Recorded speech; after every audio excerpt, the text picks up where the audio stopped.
നമസ്കാരം. Azadi ന്യൂസിൻ്റെ special Gulf edition വാർത്തയിലേക്ക് സ്വാഗതം.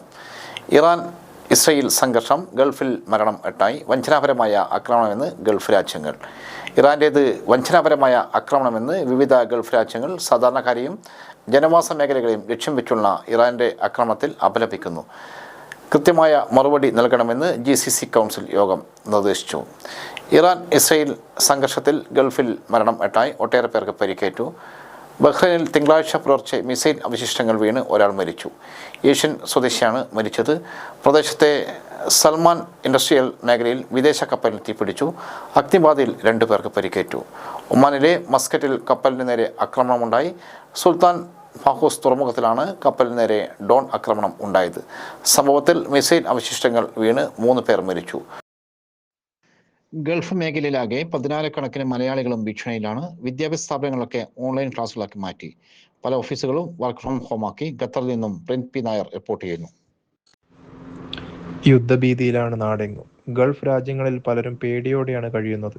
റോഡുകളിൽ വാഹനം കുറവാണ്. കടകൾ പലതും പ്രവർത്തിക്കുന്നില്ല. നോമ്പുകാലമായതിനാൽ ഹോട്ടലുകൾ പൊതുവെ ഈ സമയത്ത് തുറക്കാറില്ല. എങ്കിലും ജനങ്ങൾ റോഡിലിറങ്ങാൻ മടിക്കുകയാണ്. രാത്രി സമയത്തൊക്കെ മിസൈൽ ആക്രമണവും പൊട്ടുന്ന ശബ്ദവും കേൾക്കാം. ഇന്ന് പകൽ സമയത്ത് തുടർച്ചയായ പൊട്ടലിന് കുറച്ച് കുറവുണ്ടെങ്കിലും ഒറ്റപ്പെട്ട ആക്രമണം ഉണ്ടാകുന്നുണ്ട്. സാധനം വാങ്ങാൻ കടകളിലേക്ക് പോകുന്നത് ഭീതിയോടെയാണ്. കേരള സർക്കാരിന്റെ നോർക്ക ഹെൽപ്പ് ഡെസ്ക് തുറന്ന് പ്രവർത്തിക്കുന്നുണ്ട്. യുദ്ധം ദിവസങ്ങളോളം നീണ്ടാൽ വലിയ ബുദ്ധിമുട്ടിലേക്ക് വരും. ബന്ധപ്പെട്ട സർക്കാരുകൾ ഇടപെട്ട് എത്രയും പെട്ടെന്ന് സമാധാന അന്തരീക്ഷം കൊണ്ടുവരണമെന്നാണ് മലയാളി സമൂഹവും മറ്റു ജനങ്ങളും ഒറ്റക്കെട്ടായി ആവശ്യപ്പെടുന്നത്. ഖത്തറിൽ നിന്നും ആസാദി ന്യൂസിന് വേണ്ടി പ്രണീത് കൂത്തുപറമ്പ്. ഗൾഫ് മേഖലയിൽ SSLC ഹയർ സെക്കൻഡറി പരീക്ഷകൾ മാറ്റി. തീരുമാനം സംഘർഷാവസ്ഥ പരിഗണിച്ച്.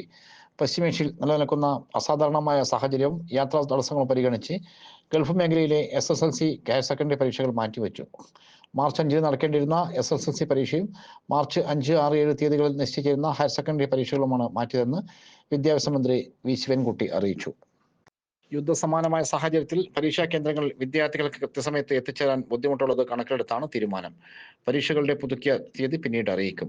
യാത്രാ തടസ്സമോ മറ്റ് സാങ്കേതിക കാരണങ്ങളോ മൂലം പരീക്ഷ എഴുതാൻ കഴിയാത്ത വിദ്യാർത്ഥികൾ സ്കൂൾ പ്രധാനാധ്യാപകർ വഴി പൊതുവിദ്യാഭ്യാസ ഡയറക്ടർക്ക് അപേക്ഷ നൽകണം. ഇത്തരം അപേക്ഷകൾ പരിഗണിച്ച് വിദ്യാർത്ഥികൾക്ക് ഉപരിപഠനത്തിന് തടസ്സമില്ലാത്ത വിധം അനുകൂലമായ സാഹചര്യം ഒരുക്കുമെന്ന് മന്ത്രി ഉറപ്പു നൽകി. അപ്രതീക്ഷിതമായ ഇത്തരം മാറ്റങ്ങളിൽ വിദ്യാർത്ഥികളോ രക്ഷിതാക്കളോ പരിഭ്രാന്തരാകേണ്ടതിലും സർക്കാർ ഒപ്പമുണ്ടെന്നും മന്ത്രി അറിയിച്ചു. കേരളത്തിലെ പരീക്ഷാ തീയതികളിൽ മാറ്റമുണ്ടാകില്ല.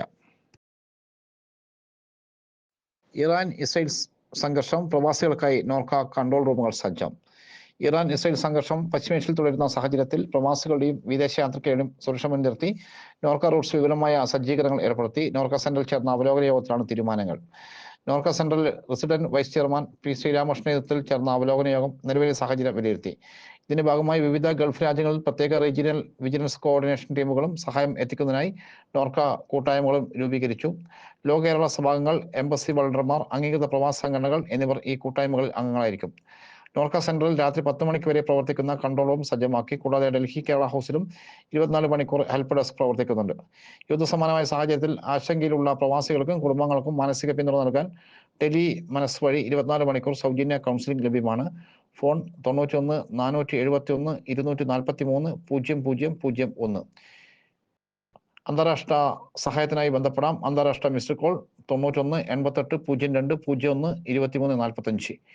ഇന്ത്യയിൽ നിന്നുള്ള ടോൾ ഫ്രീ നമ്പർ 1800 425 3939.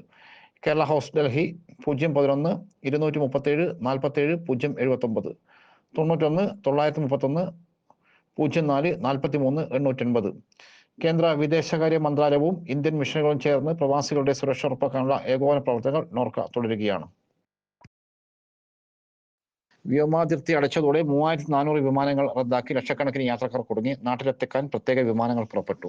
ഗൾഫ് രാജ്യങ്ങളുടെ വ്യോമാതിർത്തികൾ അടച്ചിട്ടിരിക്കുന്നതിനാൽ 3400-ലധികം വിമാനങ്ങൾ റദ്ദാക്കി. ഗൾഫ് മേഖലയിലുടനീളം ഏകദേശം 3 ലക്ഷത്തോളം ആളുകൾ കുടുങ്ങിക്കിടക്കുന്നുണ്ടെന്നാണ് കണക്കാക്കുന്നത്. ഇവരെ ഒഴിപ്പിക്കുന്നതിനും ആവശ്യമായ സഹായത്തിനുമായി UK പ്രത്യേക സംഘങ്ങളെ അയച്ചതായാണ് റിപ്പോർട്ട്. ആക്രമണം നടന്ന ആദ്യ ദിനങ്ങളിൽ 3400-ലധികം വിമാനങ്ങൾ റദ്ദാക്കിയിരുന്നു. ദുബായ് ഇന്റർനാഷണൽ, ഷാർജ, അബുദാബി, ദോഹയിലെ ഹമദ് ഇന്റർനാഷണൽ എയർപോർട്ട് എന്നിവയുൾപ്പെടെ പ്രധാന പ്രാദേശിക വിമാനത്താവളങ്ങൾ പ്രവർത്തനം നിർത്തിവെച്ചു. മേഖലയിലുടനീളമാണ് 6 പ്രധാന വിമാനത്താവളങ്ങൾ അടച്ചുപൂട്ടി. UAE വിമാനത്താവളത്തിൽ കുടുങ്ങിയവരെ നാട്ടിലെത്തിക്കാൻ പ്രത്യേക വിമാനങ്ങൾ പുറപ്പെട്ടു. ഇന്ത്യയിൽ നിന്നുള്ള പ്രത്യേക വിമാനങ്ങളാണ് പുറപ്പെട്ടത്. അബുദാബിയിൽ നിന്ന് മുംബൈയിലേക്കുള്ള ഇത്തിഹാദ് വിമാനം യാത്ര തിരിച്ചു. കൊച്ചിയിലേക്കും സർവീസ് ഉണ്ടാകും. അറിയിച്ചു.